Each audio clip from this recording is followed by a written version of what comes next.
जानिए कैसे हुई भगवान श्री राम की मृत्यु। जिस तरह दुनिया में आने वाला हर इंसान अपने जन्म से पहले ही अपनी मृत्यु की तारीख यमलोक में निश्चित करके आता है, उसी तरह इंसान रूप में जन्म लेने वाले भगवान के अवतारों का भी इस धरती पर एक निश्चित समय था। वे समय समाप्त होने के बाद उन्हें मृत्यु का वर्ण करके अपने लोक वापस लौटना पड़ा था। हम अब आपको भगवान श्री कृष्ण और भगवान लक्ष्मण की मृत्यु या यूँ कहे कि उन्हें स्वर्ग लोक गमन की कहानी बता चुके हैं।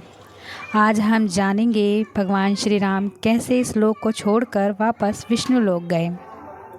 भगवान श्री राम की मृत्यु वर्ण में सबसे बड़ी बाधा उनके प्रिय भक्त हनुमान थे, क्योंकि हनुमान के होते हुए यम की इतनी हिम्मत नहीं थी कि वो राम के पास पहुंच चुके, पर स्वयं ही श्री राम इसका हल निकाला। आइए जानते हैं कैसे श्री राम ने इस समस्या का हल निकाला।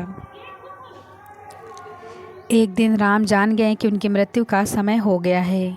वह जानते थे कि जो जन्म लेना है उसे मरना भी पड़ता है। यम को मुझे तक आने दो, मेरे लिए बैकुंठ मेरे स्वर्ग धाम जाने का समय आ गया है, उन्होंने कहा। लेकिन मृत्यु के देवता यम अयोध्या में घुसने से डरते हैं, क्योंकि उनको राम के परम भक्त और उनके महल के मुख्य प्रहरी हनुमान से भय लगता था। यम के प्रवेश के लिए हनुमान को हटाना ज़रूरी था, इसलिए राम ने अपनी अंगूठी को महल के फर्श के एक छेद में गिरा दिया और हनुमान से इसे खोजने लाने के लिए कहा। हनुमान ने स्वयं का स्वरूप छोटा करते हुए बिल्कुल भंवरे जैसा कार बना लिए और केवल उस अंगूठी को ढूंढने के लिए छेद में प्रवेश कर गए।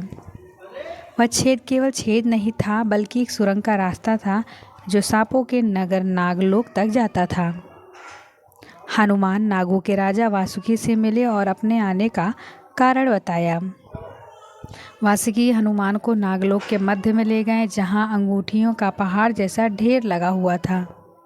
यहाँ आपको राम की अंगूठी अवश्य ही मिल जाएगी, वासुकी ने कहा। हनुमान सोच में पड़ गए कि वो कैसे ढूंढ पाएंगे, क्योंकि ये तो भूसे से सुई जैसा है। लेकिन सौभाग्य से जो पहले अंगूठी उन्हें उठाई वो राम की अंगूठी थी।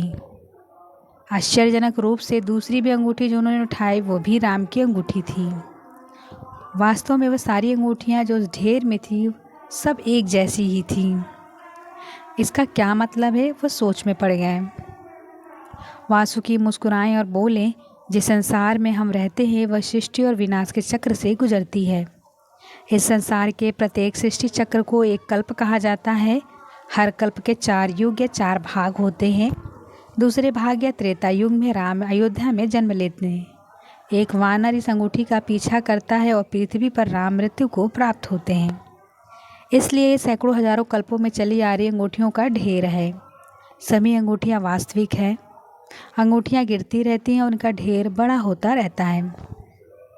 भविष्य के रामों की अंगूठियों के लिए भी ये काफ़ी जगह है।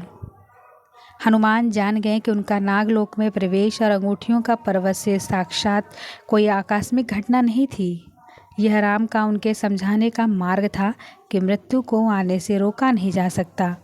राम मृत्यु को प्राप्त हो गए, संसार समाप्त होगा, लेकिन हमेशा की तरह संसार पुनः बनता है और राम भी पुनः जन्म लेंगे।